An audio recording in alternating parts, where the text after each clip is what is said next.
हृदकमलनिवासिनं भुक्तिमुक्तिदायकं समस्तक्लेशवारिकं बुद्धिबलप्रदायकं समस्तविघ्नहारिकं धूम्रवर्णशोभनम् एकदन्तमोहनं भजामि ते कृपाकरं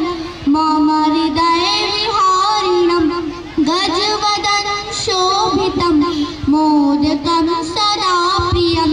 वक्रतुण्डधारिकं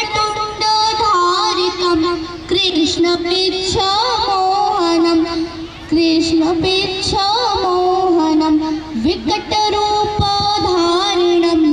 देववृन्दवन्दितं स्मरामि विघ्नहारिकं मम बन्धमोचकं सुराणाप्रधानं मूषकवाहनं रिद्धिसिद्धिसंयुतं भालचन्द्रशोभनं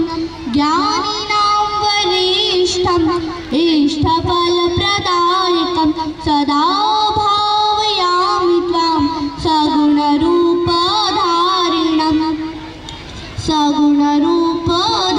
सगुणरूपधारिणं सर्वविघ्नहारिकं समस्तविघ्नवर्णितं सदा भावयामि त्वां सगुणरूपधारिणं सगुणरूपमोहनं